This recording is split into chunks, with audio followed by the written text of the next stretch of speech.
Somebody built a computer 2,000 years ago out of bronze, and when they died, nobody could build another one for 14 centuries. This isn't a legend. It's sitting in a museum in Athens right now. So here's the question nobody wants to ask. How does a civilization forget how to invent something it already invented? Lost doesn't mean forgotten in a poem. Lost means this. Somebody, somewhere, could do a thing, and then a generation later, nobody on Earth could do it again. Not the students, not the rivals, not the empires that inherited the ruins. 3 inventions fit that definition almost perfectly. A machine, a metal, a weapon. Different centuries, different continents, same disappearing act. Let's start with the one that shouldn't exist. A shipwreck. This wreck dates around 70 to 60 BC. A Roman-era cargo ship that sank off the island of Antikythera. Most of the treasure was statues and jars, but one lump of bronze went almost ignored.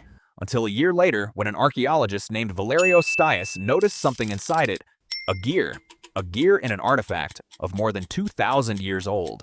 For decades, nobody could figure out what it was.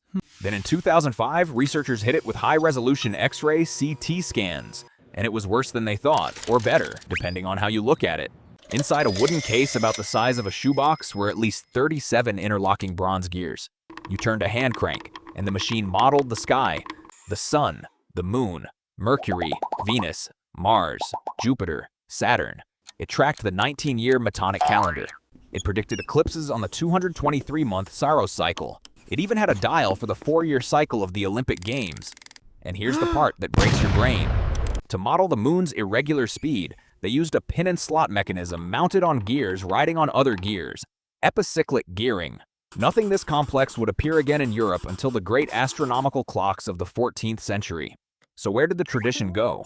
Most historians now think this wasn't a one-off. It was almost certainly the sole survivor of a whole lineage of similar devices. The rest probably melted down. Bronze was valuable. And when the Hellenistic world faded and Rome rose, Rome that cared about aqueducts and roads, not mechanical philosophy, the workshops that could build these things quietly went dark. The objects survived. The system around it didn't. But some inventions don't disappear as objects. They disappear as recipes.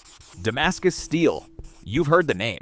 And almost everything you've heard is probably wrong. Start with this. The Damascus steel you can buy today is not the real thing. Modern Damascus is pattern welded. Layers of different steels folded and forge welded together to make a decorative pattern. The historical stuff was completely different. It was a single piece of crucible steel, one monolithic ingot. That ingot has a name, Woots, and it wasn't made in Damascus. It was made in India and Sri Lanka, starting as far back as the mid-1st millennium BC. Iron and carbon sources were sealed in a clay crucible, heated to around 1,300 to 1,400 degrees Celsius, and cooled very slowly. What came out was a small steel cake with an extraordinarily high carbon content, 1 to 2%. These ingots traveled the trade routes.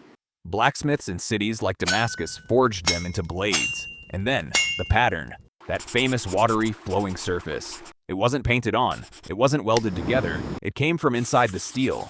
Here's where it gets weird. In the 1980s, a metallurgist named John Verhoeven and a bladesmith named Alfred Pendray finally cracked it. The secret wasn't in the smith's hands, it was in the dirt. The Indian ore contained tiny trace amounts of vanadium and other carbide-forming elements.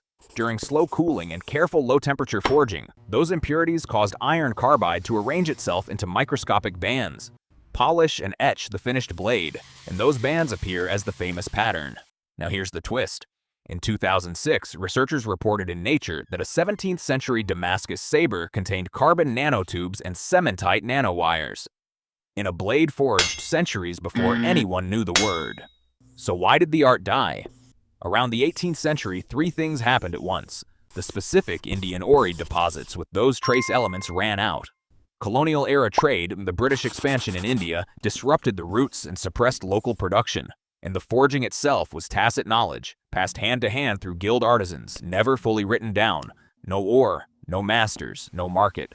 The recipe died. And then there are inventions people tried to erase on purpose. Not by accident. On purpose. Because the whole point was that no one else could ever have them. Greek fire. A Byzantine weapon so terrifying, so effective, that the Emperor Constantine VII said the formula had been delivered by an angel, and could only be used by Christians against their enemies. It was introduced around 672 AD, And within years, it changed history. When the Umayyad Caliphate laid siege to Constantinople, first in 674, then again in 717, Byzantine ships hosed their fleets with a liquid fire that clung to hulls, floated on water, and could not be put out. Both sieges failed. Some historians argue that alone altered the course of European history. But Greek fire wasn't just a chemical. That's the mistake everyone makes. It was a system, 3 parts. First, the liquid. Most scholars agree it was a petroleum base, naphtha from natural seeps around the Black Sea, thickened with pine resin. Second, a bronze pressure pump called a siphon mounted on the prow of a warship. Third, the trained crews who operated it. Take away any one piece and you had nothing. When enemies actually captured samples of the liquid, they couldn't use it because they didn't have the pumps. They even built a portable version, the kirosophon, a handheld projector, a flamethrower, in the 9th century. So how do you lose something this powerful? You do exactly what the Byzantines did. You keep it too secret. The formula was never written down as a full manual. The people who mixed the fuel were kept apart from the engineers who built the pumps, who were kept apart from the sailors. Compartmentalization. It worked. Until 1204, when the Fourth Crusade sacked Constantinople, tore apart the imperial workshops, and killed or scattered the specialists. When the empire eventually clawed itself back, the chain was already broken. The knowledge was gone. Secrecy protected the weapon, then secrecy killed it. Look at the 3 of them together. A machine, killed by a lost workshop tradition. A metal, killed by a lost mine. A weapon, killed by its own secrecy. Different centuries, different failures, same lesson. So, which modern technology do you think would vanish fastest if the systems around it collapsed? Tell me in the comments, and subscribe if you want more stories the history books quietly forgot.